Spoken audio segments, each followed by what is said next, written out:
Salut à tous, c'est Bismart.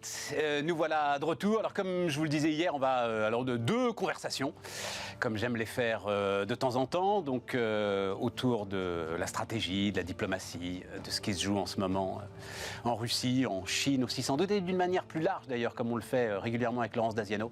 Voilà, on va faire un tour d'horizon complet un petit peu de ce qui se passe à l'Est, au sens très très large. On ira faire un tour jusqu'en Chine. Et puis ensuite, discussion avec Christian Saint-Etienne. Et là, on reviendra en France. Hein, le climat général, les réformes.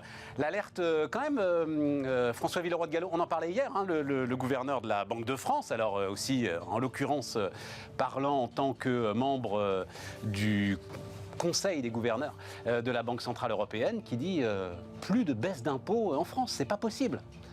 Or, le président de la République, il en a promis quand même. Alors, il doit sans doute pas parler des impôts de production, François Villeroy de Galhau, mais enfin, par exemple, suppression de la redevance, réforme des successions. Non, on n'a plus les moyens. Un point, il donne ce chiffre, hein, François Villeroy de Galhau, 1 point de hausse des taux d'intérêt, 1 point. C'est à terme, dit-il, à terme, donc en combien de temps je ne sais pas, mais c'est à terme, 40 milliards d'euros par an de charges en plus sur la dette française. C'est l'équivalent aujourd'hui du budget de la défense. Ce qui nous amène dans notre première discussion autour de la situation diplomatique et stratégique. C'est parti.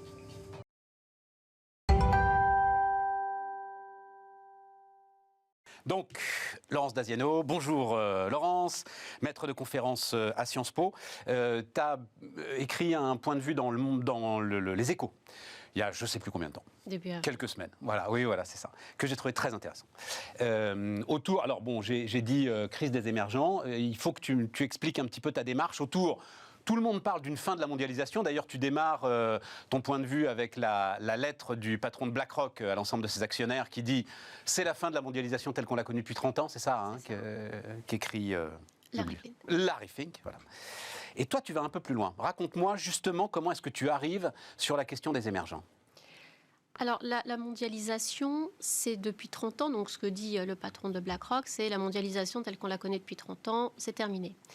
Sauf que c'est cette mondialisation qui a permis l'émergence, notamment de l'Asie, un petit peu de l'Afrique avec du retard et de manière moins forte. Parce que qu'est-ce que c'est que la mondialisation? La mondialisation des 30 dernières années, c'est-à-dire fin des années 90 et surtout à partir des années 2000. Et quand on regarde, c'est l'entrée de la Chine dans l'OMC en 2001. Ça, c'est vraiment la date qui montre qu'il y a une explosion des échanges dans le monde avec la Chine, usine du monde. Et au début, on se souvient, c'est des produits à très faible valeur ajoutée et de très faible qualité. Parce que dès que quelque chose était cassé, on disait c'est normal, c'est made in China, ce qui a quand même beaucoup changé depuis, mais au départ c'était ça. Donc cette mondialisation, elle a permis la multiplication des échanges, elle a permis l'extension des chaînes de production et d'approvisionnement un peu partout dans le monde, parce que c'est à ce moment-là qu'on a profité du fait que le travail était moins cher ailleurs, pratiquement tout aussi qualifié, en tout cas moins cher à la même qualification qu'en Europe. Donc qu'est-ce qu'on a vu? On a vu tous ces pays, notamment en Asie, on parle de la Chine, il y a le Vietnam et puis il y en a quelques-uns d'autres, et puis un petit peu en Afrique, mais un peu plus tard, qui donc se sont développés. Et grâce à ce que la mondialisation, c'est-à-dire la multiplication des échanges sur la planète. Alors, je ne dis pas que cette période n'a pas été non plus sans crise. 98, vous avez le défaut de la dette, vous avez la crise monétaire en Asie, défaut de la dette en Russie. 2007-2008, on a eu la grande crise financière. 2014, on a eu encore la crise avec la première invasion de l'Ukraine par la Russie.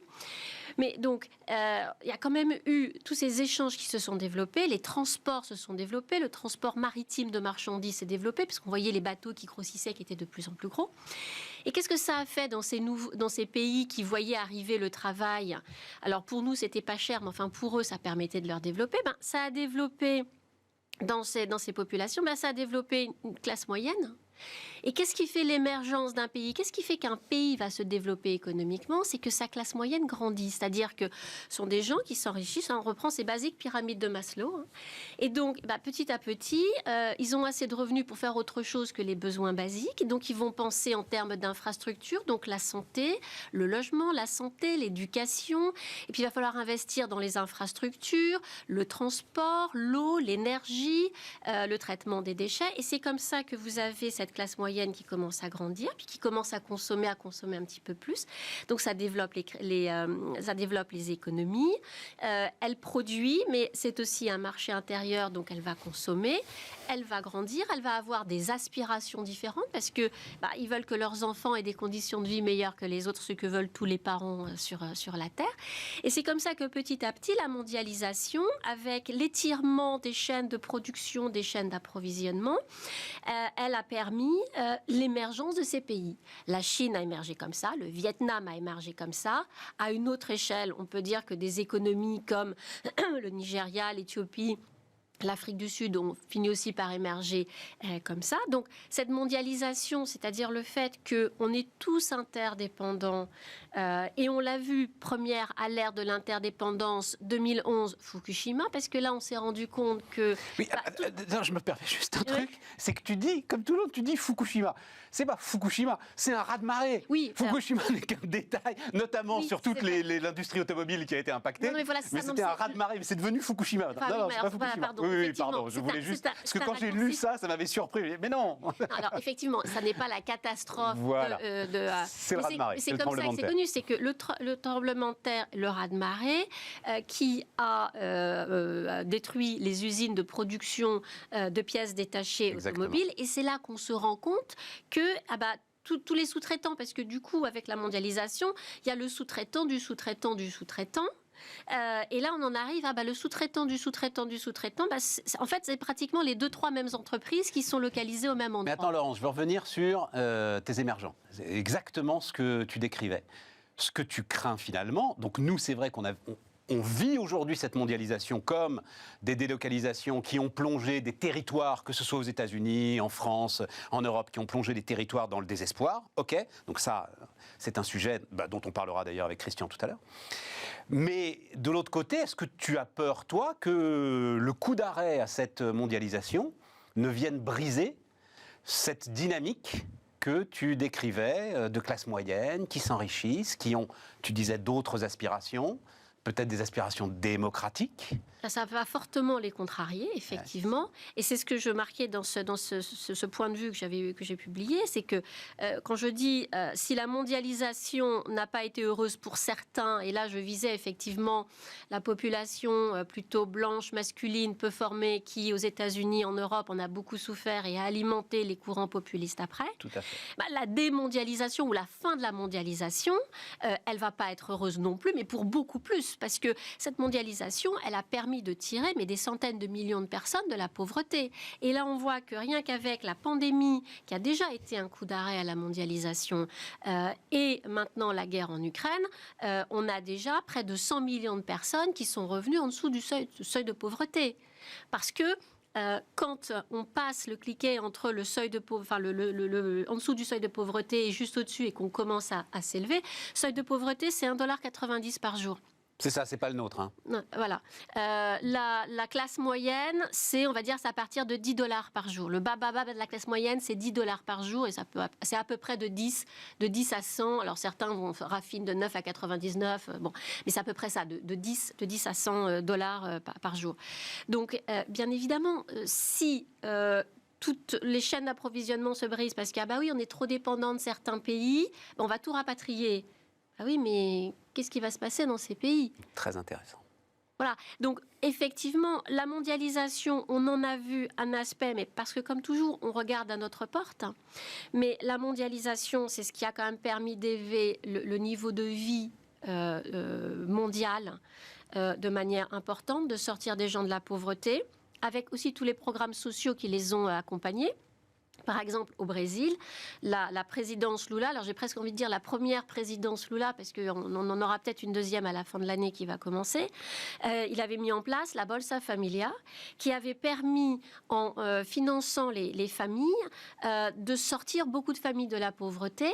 Et d'ailleurs, cette classe moyenne brésilienne qui avait commencé à se former, c'est celle qui avait fait les manifestations, les protestations dans les années 2011-2012, parce qu'elle disait, non mais maintenant nous on veut du transport, on veut de l'éducation, on veut de la santé. De l'infrastructure. Et ça ne suivait pas. Ouais. Donc l'arrêt de la... Ce qui est d'ailleurs une théorie que j'ai lue à de nombreuses reprises. théorie disant, mais on va parler de la Chine ensemble, que tu connais bien, en fait, les pays émergents n'émergent jamais. C'est-à-dire, il y a eu des espoirs, les grands espoirs des non-alignés des années 50, les révolutions arabes et laïques des années 70, et toujours ça va se briser, en fait, sur le sujet des infrastructures et sur le sujet du contrôle du pouvoir. Et si je t'amène, par exemple, un pays que tu connais très bien et qui t'intéresse beaucoup, qui est le Vietnam, où tu me décrivais il y a quelques mois, ce qui est quand même un des régimes communistes les plus rudes du monde,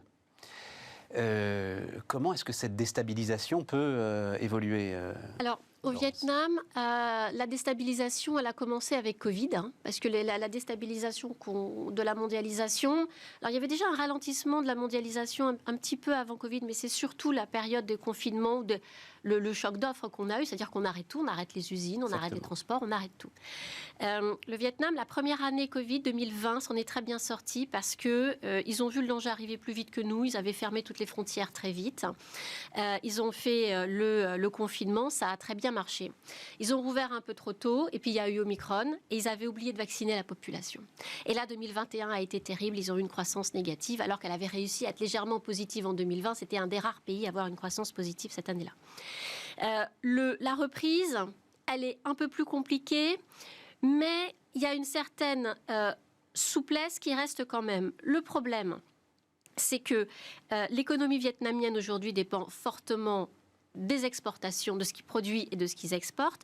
La plus grosse usine de Samsung en dehors de Corée, elle est au Vietnam et elle représente pratiquement un quart des exportations vietnamiennes en valeur. Donc, on voit que c'est... Oui, Samsung, un quart. Cette usine-là de Samsung. Donc, il y a une vraie dépendance. Donc, si un jour Samsung dit « Ah bah oui, je vais rapatrier mon usine », là, ça va faire très mal. Et puis, il y a le tourisme, qui est une autre part des revenus du Vietnam et qui a fait aussi son essor. Et là, le tourisme reprend. Ils ont complètement réouvert parce qu'ils voient bien qu'Omicron, ils n'arrivent pas à gérer. Je dirais qu'au Vietnam, il y aura un impact si les usines repartent. Mais il y avait beaucoup de sous-traitances qui venaient de Chine. Et donc, celle-là, elle risque de moins partir. Alors, ben oui, mais ça nous amène alors à... Qu'est-ce qui se passe? Enfin, on voit, alors, et d'ailleurs, je crois que c'est la première fois, Laurence, toi qui... Cette masse de vidéos, tiens, encore hier soir, je crois que c'est des ouvriers, d'ailleurs, qui s'enfuient d'une usine Samsung. Je crois que c'est une usine Samsung, je ne voudrais pas dire de bêtises. Vous allez voir ça si vous allez faire un tour sur les réseaux sociaux. Vidéo très spectaculaire. Les gars, les ouvriers sont en confinement depuis, je crois, une vingtaine de jours, ils n'en peuvent plus. Voilà, ils s'enfuient, ils escaladent les grilles, enfin, c'est quelque chose de dingue. On voit, alors, grâce évidemment à beaucoup d'expatriés à Shanghai, des gens qui se mettent aux fenêtres, qui hurlent, qui n'en peuvent plus, etc. Et tout. Je crois que c'est la première fois qu'on voit des choses comme ça, non? Alors, le confinement, la politique de Covid-0 en Chine atteint sa limite. Et c'est là que ça devient, j'allais dire, dangereux. Parce que cette politique de confinement et de Covid-0, c'est-à-dire il y a un cas de Covid et il y a tout le quartier qui est confiné. Et le confinement en Chine, ce n'est pas le confinement en France. Exactement. Donc le confinement en Chine, c'est que vous êtes chez vous, vous n'avez pas le droit, vous n'avez pas les 1 heure pour sortir avec votre propre attestation et vous en faites 5 par jour, parce qu'on l'a vu. On l'a vu. Enfin, on n'a pas fait ça. Moi, j'ai pas fait ça. Donc, c'est un confinement qui est très strict. C'est un confinement qui, comme il a été fait, pardon de le dire, à la chinoise, il est très strict, mais au départ, il n'a pas été très bien organisé. Et notamment, les gens qui ne peuvent plus sortir de chez eux, ils font comment pour manger? Donc, les gens ont faim. Ouais.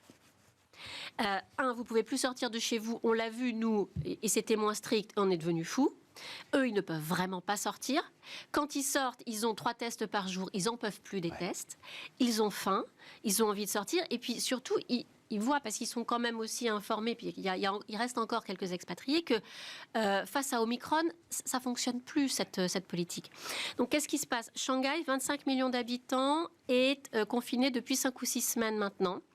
De plus en plus, il y a des mouvements de désobéissance. Ce qui est très courageux de leur part, parce que ça veut dire que si vous désobéissez, vous ne vous soumettez pas à un test, vous êtes dehors alors que vous ne devrez pas l'être, vous allez directement en prison. Donc, c'est très dur. Mais là, les Chinois, en tout cas ceux de Shanghai, n'en peuvent plus. Et à la fin de la semaine, ça va être Pékin. Donc là, vous allez avoir, et c'est très intéressant de regarder ça, une remise en cause déjà par la population de la politique de zéro Covid, dont je rappelle que Xi Jinping l'a présenté comme étant un succès, parce que dans la première phase de Covid, ça n'en était un. C'est le fait que Omicron est tellement contagieux Bien que sûr. ça n'est plus tenable. Le problème, c'est que Xi Jinping ne peut plus revenir en arrière maintenant qu'il a dit que c'était un outil efficace pour lutter contre la pandémie. Il ne peut pas perdre la face et se dédire, surtout que son échéance, lui, c'est l'automne, avec le 20e congrès du Parti communiste, qui doit entériner son 3e mandat, qui est une anomalie, puisqu'il a fait réformer la Constitution pour pouvoir avoir un 3e mandat. Normalement, c'était 2 mandats. Ses prédécesseurs ont tous fait 2 mandats. Au moment de 2e mandat, passait la main à un 3e qui avait 5 ans pour faire ses preuves et 5 ans après, il prenait la suite. Et là, ça n'est pas le cas, il n'y a personne pour la suite parce qu'il veut se faire réélire pour un 3e mandat et que donc il doit apparaître au Congrès comme étant l'homme providentiel qui a tout sous contrôle, aussi bien la maladie que l'économie, que la diplomatie. Donc vous avez aujourd'hui... Donc c'est une forme de course contre la montre, en fait, qu'il entreprend à tout prix. À tout prix. Pour éradiquer le virus au moment du Congrès. Voilà, enfin pour dire au moment du Congrès, j'ai éradiqué le virus, et après le Congrès, ça pourrait, on peut imaginer. C'est ça, on peut imaginer qu'à ce moment-là, on a une ouverture. Le problème, c'est que là, c'est Shanghai, mais... à très court terme, je vous dis, c'est la fin de la semaine, on est mercredi, on va regarder vendredi et ce week-end, c'est Pékin, parce qu'il y a déjà certains districts de Pékin où on dit vous sortez plus de votre district. Quelle folie. Donc ça commence à être le début du confinement. Et dire qu'il y a un confinement à Pékin, c'est déjà un aveu d'échec, c'est déjà un aveu de faiblesse. Plus intéressant encore, vous avez le patron d'un grand fonds chinois, visiblement quelqu'un qui n'a plus rien à perdre, qui a publiquement critiqué, notamment dans la presse anglo-saxonne, cette politique du zéro Covid. Alors pourquoi est-ce que c'est intéressant ? Parce que déjà, il s'est exprimé publiquement.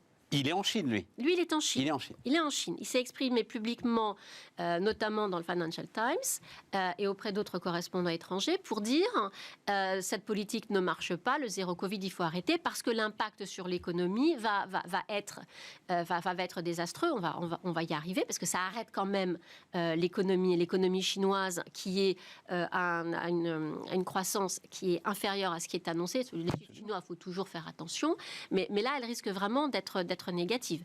Donc ce qui est très intéressant, c'est que ce monsieur, non seulement il s'est exprimé publiquement dans la presse anglo-saxonne, et que pour l'instant, je n'ai pas vu qu'il ait été arrêté ou qu'il ait disparu. Ce qui veut dire qu'il a eu l'autorisation de s'exprimer. Donc s'il a eu l'autorisation de s'exprimer, ça veut dire qu'au sein de la cité interdite, qui est là où est le pouvoir chinois, il y a des voix discordantes. Et que ces voix discordantes seraient aujourd'hui assez fortes pour se faire entendre à l'extérieur sans qu'il y ait de représailles à l'intérieur. Et c'est là que je dis que la situation commence à devenir dangereuse. C'est que, visiblement, il y a peut-être une instabilité au sein du pouvoir. Et c'est cet indice-là qui me dit qu'il y a quelque chose qui se passe. Vous avez une population qui est confinée, qui n'en peut plus.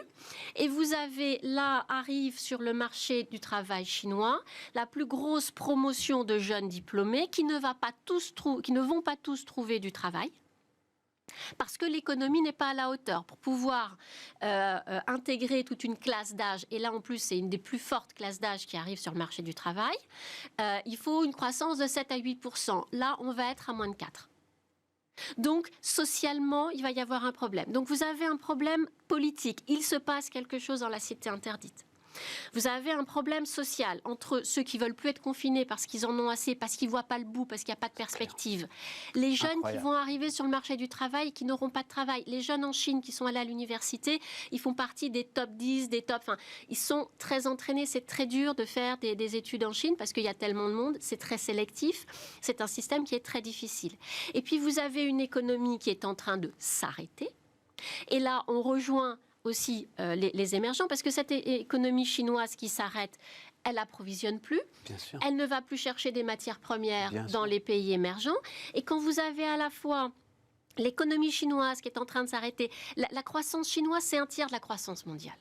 Donc quand vous avez cette croissance chinoise qui décélère quand même très rapidement, voire qui pourrait s'arrêter, avec les impacts que ça a, et que dans le même temps, vous avez la guerre en Ukraine avec des impacts qui amplifient la crise chinoise et ce qu'on a du Covid, qui nous reste du Covid, sur l'approvisionnement, le choc d'offres, on n'a pas produit, maintenant on produit un peu, mais les matières premières sont plus chères, et le fait qu'après, on ne peut plus transporter parce que les ports sont congestionnés, les ports de la mer Noire n'existent plus parce que c'est en guerre, on n'avait plus un assureur qui veut assurer un bateau qui va en mer Noire. Les ports chinois, alors le trafic non, je t'ai plus, Laurence. Le trafic de... La cour est pleine. Non, restons, juste conclure sur la Chine, on va dire 2 mots de la Russie, mais sur la Chine, donc moi ça m'intéresse évidemment énormément. Donc là, on est, ce que tu me racontes fait révolution de palais, Kremlin des années 60, tu vois, enfin voilà, il y a quelque chose. Il se passe quelque chose. Et enfin, j'ai presque envie de dire heureusement, quoi, parce qu'enfin, on a l'impression qu'il est en train de devenir fou, le gars. On ne sait pas dans quel sens ça va tourner. Voilà, c'est ça. Mais le fait, encore une fois, qu'un gestionnaire de fonds important chinois qui habite en Chine s'exprime aussi librement dans des médias occidentaux, et pour l'instant, on ne voit pas encore de conséquences, il n'est pas arrêté, il n'est pas... Pour moi, ça m'interpelle. Alors, la Russie, moi, il y a un sujet sur lequel j'arrive pas à avoir d'avis, ça m'intéresse énormément, c'est la façon donc Renault largue ses usines pour donc première contribution Avtovats, première contribution à la marge opérationnelle de la division automobile du groupe Renault, 1 rouble. Renault a largué ses usines, donc qui fabriquent notamment les Lada, historiquement, pour 1 rouble, alors à une fondation, avec l'idée que peut-être plus tard, ils pourraient les récupérer et tout. Tu parles, enfin j'en sais rien, je parle sur votre... Voilà. Total, alors Total, ils essayent de jouer sur les tableaux, mais enfin d'ores et déjà, c'est 4,5 milliards de dollars de dépréciation sur un de leurs gros gisements GNL. La Société Générale, on l'a raconté, on verra bien dans leurs résultats à combien finalement ils perdent, mais en gros c'est 2-3 milliards en vendant donc leur importante filiale Rosbank en Russie. Voilà. Et puis, face à ça, il y en a qui décident de rester. Souvent, d'ailleurs, ceux qui sont dans le B2C, Yves Rocher, toute la galaxie Mullier. Comment est-ce que tu regardes ça, Laurence ? En fait, il y a 2 niveaux d'interprétation ou de considération de la situation. Vous avez le niveau émotionnel. Oh, la guerre, c'est terrible. Oui, la guerre, c'est terrible, ça fait des morts, c'est terrible. Et donc, on va riposter, donc on va faire des sanctions, on va partir, on va... Et puis, vous avez le niveau économique. Vous avez des entreprises françaises, pas seulement parce que vous avez des Allemands, vous avez des Italiens. Oui, là, je citais les Françaises, bien sûr. Qui sont très implantées en Russie et depuis longtemps. Qui se sont implantés parfois même avant la perestroïka et avant la fin de l'URSS, qui ont travaillé sur un marché, qui ont investi. Quand ce sont des entreprises, elles ont des employés. Donc, elles ont aussi une responsabilité sociale en Russie parce qu'il y a du monde derrière. Elles ont des actifs. Et la question, c'est... est-ce que ces entreprises qui ont investi, qui ont pris des risques, parce que quand on va dans un pays comme la Russie, surtout que la Russie des années 90, c'était quand même un peu le Far West, niveau économique, est-ce qu'aujourd'hui, elles doivent partir parce qu'on dit qu'on fait des sanctions. Alors, on dit, nous, Européens, qu'on fait des sanctions. Les Américains nous poussent à faire des sanctions. Mais enfin, l'exposition des États-Unis en termes économiques en Russie, elle est à peu près nulle par rapport à l'exposition des entreprises européennes. On est les seuls à faire des sanctions. Parce que, alors il y a les États-Unis, mais comme je disais, économiquement, ils ne sont pas très exposés. Donc les entreprises, donc l'Union européenne fait des sanctions. Les entreprises ont une très forte pression.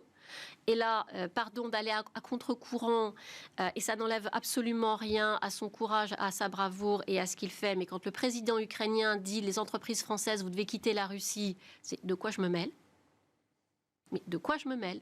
C'est quoi l'autorité du président ukrainien ? Parce qu'il dit « vous nourrissez l'effort de guerre ». Oui, mais alors, comme on achète le pétrole russe et le gaz russe encore aujourd'hui, que ce pétrole et que ce gaz passent par un gazoduc qui traverse l'Ukraine et qu'au passage, le président ukrainien et l'Ukraine a aussi sa petite dîme, parce que c'était aussi ça l'enjeu des gazoducs qui contournaient l'Ukraine. Non, ça doit faire plus que les tournevis de Leroy Merlin, c'est ça que tu dis, Laurence. Je pense aussi. Oui. Voilà, on n'est plus du tout dans le même rapport. Donc, on a cette question des deux niveaux où on se pose, avec donc ces... Donc tu trouves qu'on a réagi beaucoup trop émotionnellement et beaucoup trop vite en faisant peser sur ces entreprises des injonctions qui étaient politiques, qui étaient politiques, qui étaient morales, qui n'étaient pas économiques, parce qu'en économie comme ailleurs, la nature ayant horreur du vide, c'est pas parce que les Français sont partis que tout va s'écrouler. Parce que vous avez déjà les entreprises chinoises, indiennes, turques, qui n'attendent qu'une chose, c'est de prendre la place.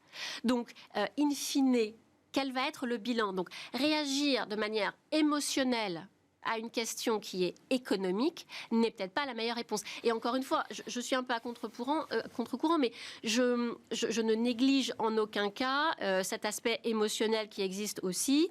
Et quand on regarde les images de ce qui s'est passé en Ukraine et des victimes, notamment civiles, des femmes, des enfants, bien sûr. Bien sûr. Mais ça n'a rien à voir. C'est là où je te suis. Ça n'a rien à voir. On n'est pas dans le même domaine. Mais voilà. Donc, est-ce que faire porter cette charge émotionnelle à des entreprises qui ont pris des risques, qui ont investi, parce que ensuite, qu'est-ce qui va se passer? Ces entreprises, elles sont françaises, donc elles vont revenir en France. Vous l'avez dit, Renault, c'était quand même une part importante des revenus de Renault. On fait comment maintenant en France? Non, mais donc tous les impacts qui... Et surtout, alors, c'est très frappant. Alors, les explications que j'ai lues sont assez complexes. Et dès qu'on parle du marché d'échange, de toute façon, les explications sont complexes. Le Forex est sans doute l'un des marchés les plus compliqués. Et donc, le rouble peut être plus ou moins sous contrôle, etc. Mais enfin, quand même, je me souviens très bien qu'aux premières heures de la guerre, la rapidité des sanctions qui se sont développées, on a entendu partout et on a même dit ici, waouh, incroyable, on n'a jamais vu ça, une nouvelle ère de sanctions économiques. Ça. Résultat des courses, le rouble ne cesse là de s'apprécier par rapport à l'euro et les chiffres sont quand même impressionnants. On est à plus 21% en ce qui concerne le rouble par rapport à l'euro. On est passé donc de 154 roubles pour un euro au moment où on était dans le dur des sanctions, elles se mettaient en place, à maintenant, je n'ai pas regardé les tout derniers cours, mais enfin c'est 68, 70 roubles, quoi. Donc en plus, ça ne marche pas. Non, mais les sanctions, alors les sanctions financières, c'est vrai, c'est un peu compliqué. Mais les sanctions financières, c'était quoi? On a dit, la grosse machine, c'était on va couper de SWIFT. Ouais. En fait, on en a coupé quelques-uns, mais on ne les a pas tous coupés. Gazprom Bank est toujours dans SWIFT. Donc, du coup, on ne les a pas mis en œuvre jusqu'au bout. Et puis, mettre en œuvre de telles sanctions, les impacts, ils sont à long terme. Et là, on voulait, c'était des impacts à court terme, parce qu'on disait on va mettre des sanctions pour arrêter la guerre. Donc là, vous avez à la fois un niveau d'impact qui n'est pas celui attendu, parce qu'il est moins fort que celui attendu, et un niveau de temps qui n'est pas non plus le bon timing. C'est-à-dire que pour avoir des sanctions à court terme, c'est pas les sanctions financières.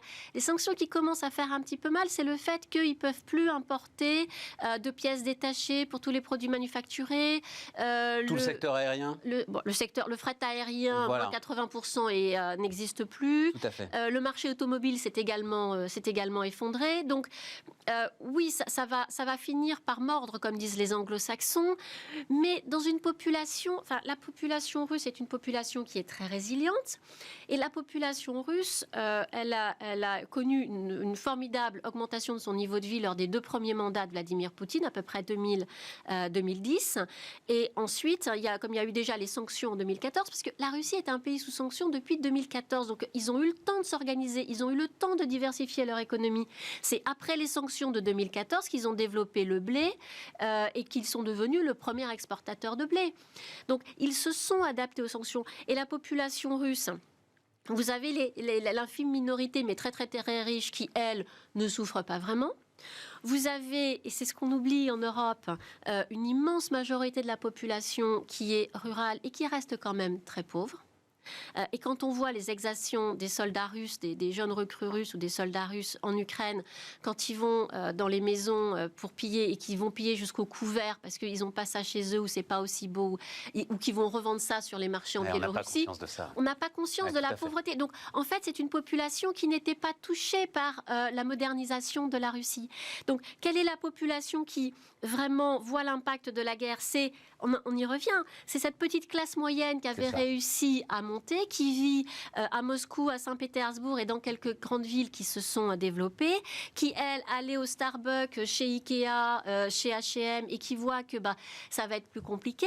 Ce sont ces Russes dont on parle un peu, qui se sont dit, on part. Ils avaient un passeport international, ils se sont dit, on part, parce qu'on ne sait pas quand est-ce que ça va se refermer. Donc, les sanctions, finalement, la population russe, elle va les voir, mais pas tant que ça. C'est-à-dire que ceux qui vont les voir, ce sont ceux qui soutiennent Navalny, ce sont des populations jeunes qui n'ont pas connu les privations de l'URSS, qui sont dans les villes et qui ne sont pas une majorité de la population russe. Et d'ailleurs, le soutien à la guerre en Russie, il vient bien de toute cette population rurale qui n'a pas profité de cette ouverture pendant ces 20-30 années. Merci Laurence. Merci de nous avoir accompagnés. Laurence Daziano, donc avec nous. On continue Bismart.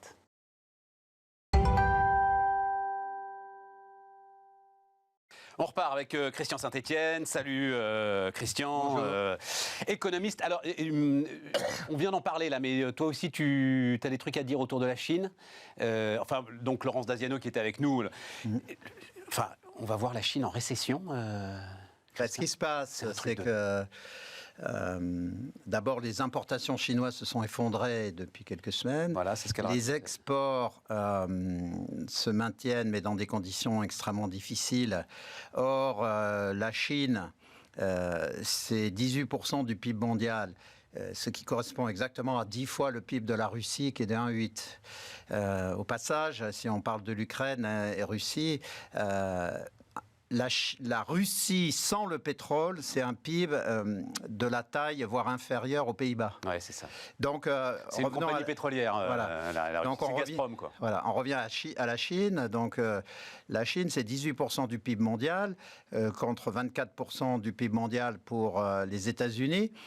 Tout ça en PIB nominal. Ça fait 42% à tous les deux. Deux pays qui d'ailleurs dépensent 60%, représentent 60% des dépenses militaires mondiales. Donc c'est vraiment deux chiffres à avoir à l'esprit. En 2022, Chine plus US, 42% du PIB mondial, 60% des dépenses militaires. Si on continuait, c'est 80% des licornes en capitalisation boursière et c'est 100% des GAFAM et BATHX. Donc c'est vraiment deux géants, deux lutteurs colossaux. Et non, mais il y en a un qui est à terre, là. Oui, alors, Christian, il y en a un qui est à terre. Il y en a un qui est en difficulté. Je dis très très vite, ce que nous disait Laurence Daziano, c'est, elle regarde ça de très très près, parce qu'on se met à faire de la kremlinologie en fait en ce moment-là, et visiblement ça se passe pas très bien au sommet du pouvoir chinois. Nous on voit physiquement que ça se voit pas à travers toutes ces vidéos incroyables dans les villes qui sont sous confinement. Pékin, nous dit-elle, va être sous confinement à la fin de la semaine. La Chine va être en récession. C'est un truc de dingue. Alors, la Chine traverse un conflit politique souterrain depuis 2013. Quand Xi Jinping arrive, il est normalement inscrit dans le schéma institutionnel de Deng Xiaoping. C'est le truc absolument hallucinant du point de vue occidental. Mais Deng Xiaoping avait essayé de construire un système semi-démocratique, mais à l'intérieur du Parti communiste, c'est-à-dire à l'intérieur des 90 millions de membres, et notamment à l'intérieur du Congrès. Et donc, il avait mis en place un système avec des équipes gouvernementales, président et premier ministre, qui changeaient tous les 5 ans et avec mandat non renouvelable la deuxième fois. Donc, on a bien vu dans les 30 dernières années avant Xi que tous les 10 ans, tout le leadership changeait. Et l'idée de Deng, alors il faut bien avoir à l'esprit que la Chine, c'est comme l'Europe. C'est-à-dire, il y a des régions chinoises, c'est l'Allemagne, il y a des régions chinoises, c'est l'Italie, il y a des régions chinoises, c'est le Portugal. Il ne faut pas avoir une image unifiée, même si il y a 90% de Han, l'ethnie dominante. Mais dans ce contexte, il y a des différences de nord-sud, est-ouest, et surtout, il y a des clans. Avec des clans qui disent non, il faut garder la pureté de la doctrine communiste, d'autres qui disent il faut s'ouvrir complètement. Quand on a élu Xi, on pensait qu'il allait continuer l'ouverture. Et puis, en 2018, il se fait élire à vie. En faisant ça, il fait exploser le premier principe posé par Deng Xiaoping, qui est justement ces mandats non renouvelables quand on a fait 10 ans. Le deuxième principe qui fait exploser et qui avait été mis en place par Deng Xiaoping, c'est que plus jamais il y aurait de pensée Mao. Or, il a fait voter la pansexie, qui est dans la Constitution. Et depuis août 2018, toute personne qui remet en cause la pansexie est exclue du parti.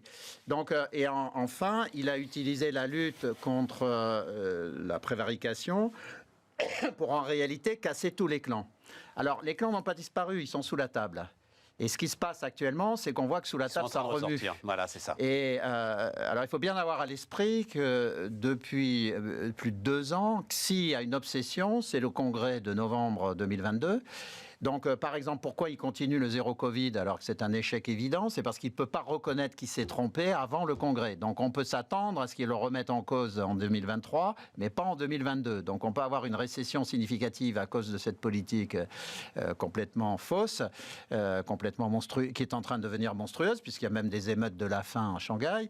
Donc, dans ce contexte, on a un président qui doit être aux abois. Surtout que moi, je l'ai écrit dans un livre qui s'appelait Trump et Xi Jinping, paru il y a 2 ans, où j'avais dit l'erreur qu'il fait. Plus de 2 ans.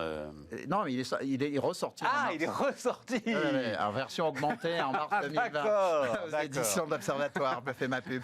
Mais simplement pour dire qu'à partir du moment où il a fait ça, à mon avis, c'est le même problème que pour Poutine.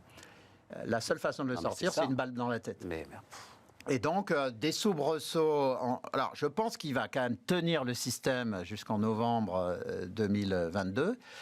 Mais, et donc, à partir du moment où il va reconnaître que la politique zéro Covid, parce qu'il ne peut pas la continuer 5 ans de plus, il peut y avoir des soubresauts politiques assez violents en 23-24. Donc, on a une Chine qui est affaiblie. Mais pas pour des raisons économiques et technologiques, mais pour des raisons de politique interne. Bien sûr. Et tu reviens derrière, mais moi je voulais qu'on revienne un peu sur l'Europe et sur la France, mais tu reviens derrière sur ce dont on a déjà parlé, c'est-à-dire l'un des moyens de sortir de cette impasse, c'est l'aventure militaire. Voilà, exactement comme Poutine et donc Taïwan. Voilà, exactement. Voilà. Donc c'est ce que le truc de pense dingue, également. Le truc de Alors, il faut avoir 2 chiffres à l'esprit de ceux que j'ai donnés. La Chine, c'est 18% du PIB mondial, mais c'est 30% des importations de biens intermédiaires de l'Occident. La Chine, par ailleurs, c'est 45% du ciment et de l'acier mondial. Donc, on disait tout à l'heure 1/3 de la croissance du monde, quoi. 1/3 de la croissance mondiale. Voilà. Alors, ceci étant, donc si c'est à l'arrêt, moi j'ai déjà écrit ça depuis plusieurs années. C'est une certitude absolue. La croissance chinoise doit baisser.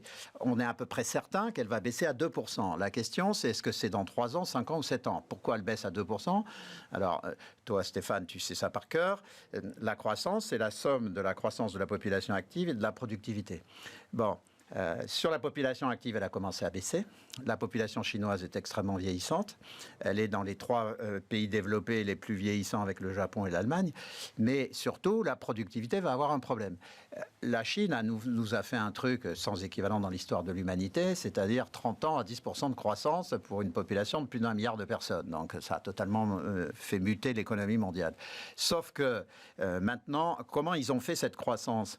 Ils ont déplacé des centaines de millions de paysans dans une activité à productivité zéro vers 2 activités clés. La construction, productivité 4% par an, l'industrie 6 à 7%. Sauf que la construction est à l'arrêt, qu'il n'y a plus de réserve de paysans, ou très peu, enfin pas par centaines de millions, il reste peut-être des dizaines de millions de paysans qu'on peut transférer. En plus, les paysans qu'on peut transférer maintenant, ce n'est pas les plus évolués. Donc la construction est arrêtée, voire baisse. Hein. Je pense qu'on cache les chiffres, hein. Ils ont une crise immobilière. Et puis l'industrie, avec la politique de relocalisation des États-Unis et le début de la réindustrialisation de l'Europe, ils ne vont pas avoir une croissance aussi rapide. Donc, tous ces éléments pris en compte, la Chine va croître entre 2 et 3%. La question, c'est, sans les crises actuelles, on pouvait s'attendre à ce que ce soit 2015, 2017, 2018. Mais comme tu le remarques à l'instant, avec cette crise intérieure politique absolument majeure, ça pourrait arriver plus tôt. Or, une Chine qui est à 2%, c'est plus 1/3 de la croissance mondiale. C'est clair. Et donc, ça change complètement la géostratégie et la géopolitique mondiale. Et d'ailleurs, le conflit Russie-Ukraine est un sous-conflit du conflit global. On se retrouve dans la situation des années 60-70 où on avait un conflit entre l'Union soviétique et l'Amérique. Maintenant, c'est un conflit pour la domination mondiale entre l'Amérique et la Chine. Et il faut toujours analyser les principaux conflits mondiaux comme des sous-conflits de ce conflit central. Mais ça veut dire, tu crois, parce que par exemple, j'ai tout lu et son contraire là-dessus, mais globalement, la Chine a plutôt été, a donné plutôt l'impression d'être un peu ennuyée par ce qu'a fait Poutine. Oui, c'est pas elle qui l'a envoyé. Non, pas du tout. Voilà. Mais la façon dont les Américains poussent l'Ukraine à affaiblir la Russie, c'est parce que les Américains ont deux objectifs: empêcher la Chine de devenir la première puissance mondiale et tenir la Russie en dessous. Parce que la Russie, on le disait tout à l'heure, c'est une grande compagnie pétrolière, mais c'est aussi 6000 têtes nucléaires, autant que les États-Unis. La Chine, pendant longtemps, a eu 300 têtes nucléaires comme la France. Ils sont en train d'en construire à toute vitesse. On pense qu'ils seront bientôt à 1000 têtes nucléaires. Donc la Chine fait un gros effort sur le nucléaire, mais la grande puissance nucléaire qui embête les États-Unis, c'est la Russie. Donc ils essayent d'écraser la Russie à travers l'Ukraine, tout en gardant l'objectif d'empêcher la Chine d'accéder à la domination mondiale. Tu disais les années 60, c'est la grande phrase des années 50, c'est un tigre de papier, mais il a des dents atomiques. Voilà. Exactement. Et donc, on en revient là. Bon, je veux te ramener sur la France, sur Macron. L'avertissement, alors, Christian, tu avais été pour moi une révélation il y a 5 ans, quand tu avais été un des seuls à fustiger, et je crois que tu fustiges encore, la baisse et la suppression de la taxe d'habitation. Tu disais, décision d'une idiotie totale. Là, pour des raisons théoriques et pratiques. Bon, et là, on a Villeroy de Galhau qui, de manière un peu surprenante d'ailleurs, sort du bois et qui dit c'est plus possible avec notre situation budgétaire, il faut absolument reprendre le contrôle, et donc plus de baisse d'impôts. Et donc, ça veut dire que la fin de la redevance, il n'en est pas question. Ça veut dire que la modification des droits de succession, la réforme des droits de succession à 7 milliards, il n'en est pas question. Je ne pense pas que Villeroy de Galhau mette la baisse des impôts de production là-dedans. Je crois que, voilà, ça. Mais donc, tu dis comme lui, c'est-à-dire ces baisses d'impôts promises, qui, quand tu les regardes, sont quand même, quand tu vois les défis qu'on a à relever, qu'on s'intéresse à la redevance télé et aux droits de succession, c'est ahurissant. On n'y touche pas, on laisse tomber, on arrête. Alors la redevance télé, il faut la conserver. C'est insupportable, mais il faut la conserver. C'était moins insupportable quand il y avait la taxe d'habitation. Elle était incluse dedans. Dans le package.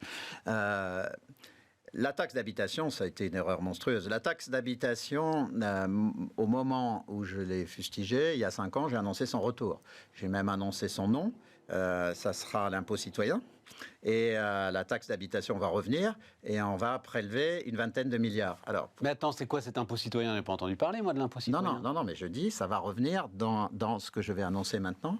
C'est que la France va connaître, à partir de l'automne et en 2023, un moment de Tsipras. Je regrette que Mélenchon... Un moment Tsipras, pour que tout le monde soit clair. Donc je regrette que Mélenchon soit pas en position de devenir Premier ministre, parce que ça aurait été d'un coût économique et politique colossal, mais que la France vive un moment de Tsipras sous contrôle de Mélenchon, ça aurait été un moyen Mais qu'est-ce que tu appelles un moment de Tsipras? Un moment de Tsipras, c'est se faire élire en disant toutes les réformes, c'est nul, et il faut augmenter, comme le propose... les deux mesures phares par rapport à ce qu'a dit Villeroy de Galhau de Mélenchon, c'est la retraite à 60 ans et le SMIC à 1 400 € net. Ces deux mesures, elles peuvent coûter, en termes de population active au travail, entre 1,5 million et 2 millions de personnes. Christian, tu ne crois pas une seconde que Mélenchon va être élu Premier ministre? Rien du tout. Non, donc ça sera le moment de Tsipras, on va le vivre quand même. Ça ne sera pas avec Mélenchon, il sera moins avec violent, Macron. Mais on va avoir un moment de Tsipras. Pourquoi? Villeroy de Galhau fait son boulot. On sort d'un déficit public l'année dernière qui était à 6,5. Voilà. Il est annoncé à 5 cette année, mais il sera à 6. Or, les Allemands, depuis 1 an, attendent la fin des élections françaises pour faire remonter les taux à la BCE. Alors, ils vont rester en taux long négatif, en taux long réel négatif pendant encore 2-3 ans parce que tout le monde en a besoin. Mais on va avoir des taux de la Banque centrale, donc le taux refi est à 0, il va passer à 2, 2,5 dans les 2 ans qui viennent. Dans ce contexte, si on est encore à 6% de déficit en 2022, il va falloir passer à 4 en 2023 et 3 en 2024, beaucoup plus rapidement que ce que Macron avait anticipé. Alors, les leviers, c'est bien sûr la réforme des retraites. La réforme des retraites, si elle est correctement faite, c'est 25 milliards d'économies récurrentes, mais au bout de 6 ans. Donc, ce n'est pas dans la période qui nous intéresse. En revanche, c'est important en termes de soutenabilité des finances publiques. Mais la deuxième mesure, c'est, tu l'évoquais, on va quand même être obligé de refaire un package sur les impôts de production. Si on supprime la C3S, la CVAE et qu'on fait une mesure sur le foncier bâti des usines, c'est 12 milliards.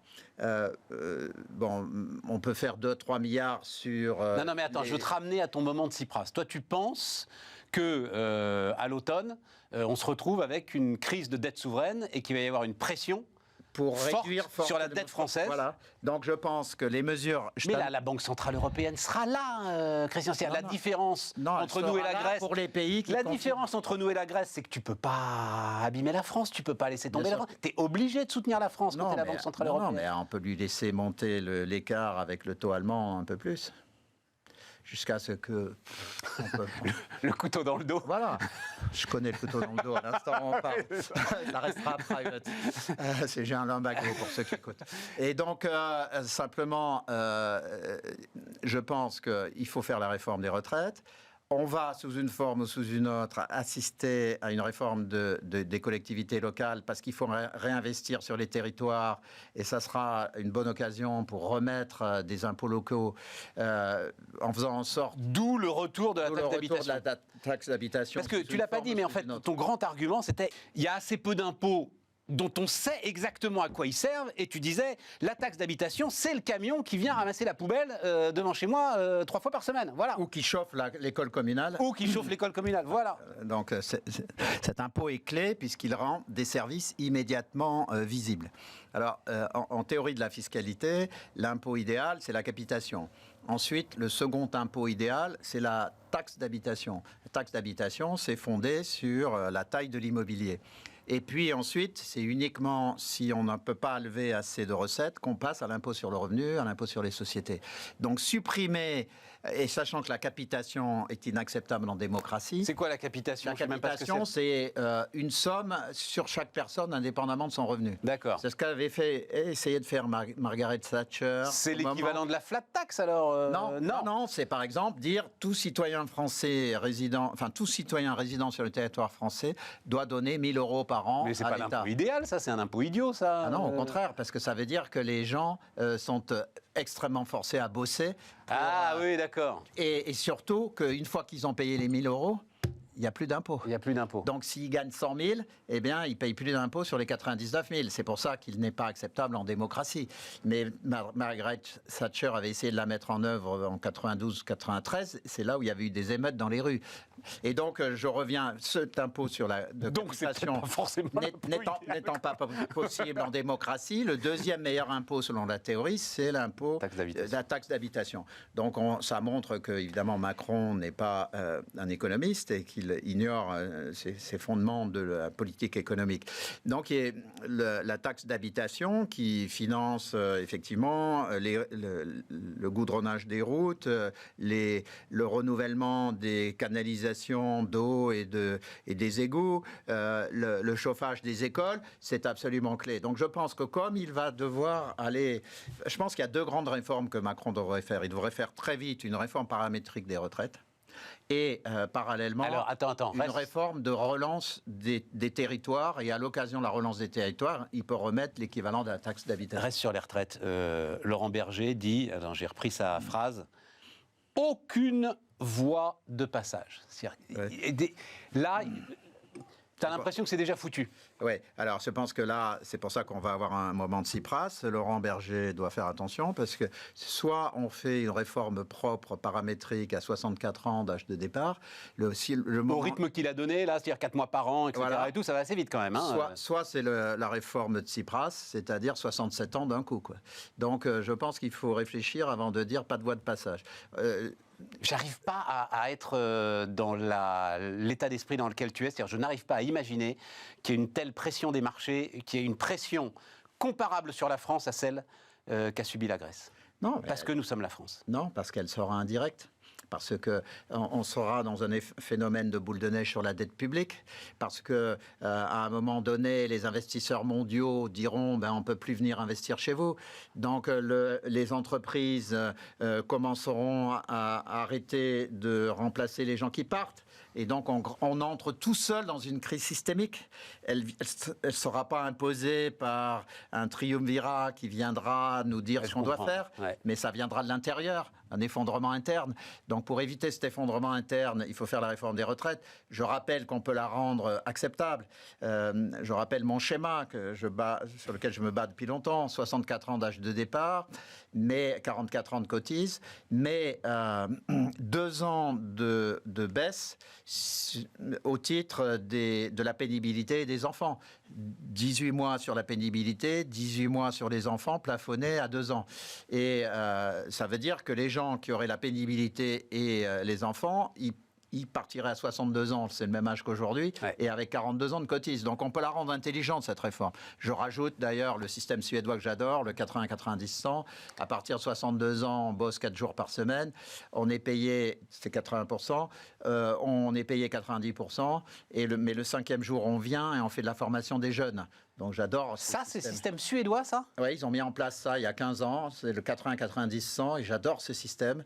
Et à partir de 62 ans, on peut dire aux gens, soit vous partez parce que vous avez pénibilité ou vous avez les enfants, soit vous restez jusqu'à 64-65, mais pendant les 3 dernières années, vous bossez 4 jours par semaine. Et on peut même s'arranger pour que le 5e jour, ça fasse... Christian, moi j'ai une semaine de rab. Je disais ce qu'il disait là, je disais ce que disait Macron pendant son investiture.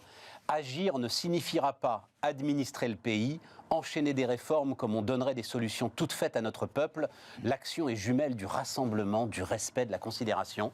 Mais et ça, c'est ce qu'on dit pour se faire élire, mais c'est pour ça. Non, mais moi je me dis, il est en voie de chiracisation en fait. Oui. C'est la malédiction du 2e mandat et en fait, il va rien se passer. Non, mais c'est pour ça que le moment de Tsipras, mais vraiment cette émission est fondamentale, on la ressortira dans 1 an. Hein. Ah, mais avec plaisir. Le moment de Tsipras que j'annonce, c'est le moment où il viendra à la télé et dire, voilà, je vous avais dit qu'on n'allait rien faire.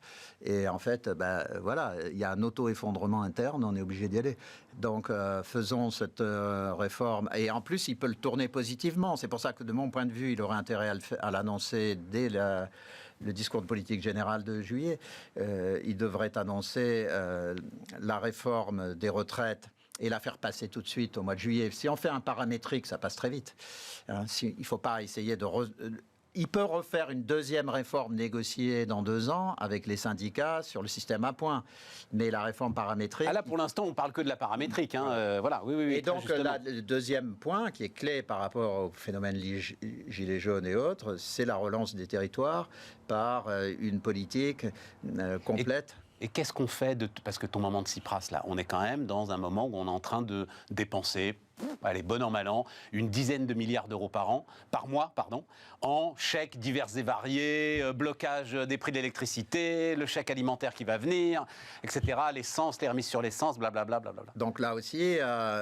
T'es obligé de maintenir ces pompes, personne ne sait comment les débrancher, ces pompes. Non, mais on ne débranchera pas complètement, c'est-à-dire que si on débranchait complètement, les prix de l'électricité font plus 40, donc on va faire plus 10 et on continuera, ça coûtera moins cher d'éviter que ça monte à plus 40. Le moment de Tsipras, ça comprend... Je te fais toute la liste du moment de Tsipras. Le moment de Tsipras, c'est aussi... Il reste 4 minutes, hein, attention. Les retraites et toutes les prestations qui seront à inflation moins 0,5 sur 3 à 4 années. Mais il a dit exactement le contraire. Il a dit réindexation. Oui, mais réindexation sur l'inflation Mais là, on réindexera, enfin c'était plus ou moins indexé sur l'inflation, mais on réindexera sur inflation moins 0,5. Non, le moment de Tsipras, c'est le moment à partir duquel on ne peut plus dire de conneries. Et on est obligé de faire des réformes qu'on n'a pas voulu faire et qui, le moment de Tsipras, c'est les réformes qu'on fait, elles sont plus coûteuses que si on avait été intelligent. Donc, le moment de Tsipras, c'est aussi un moment où on va être obligé de reprendre le contrôle de l'école.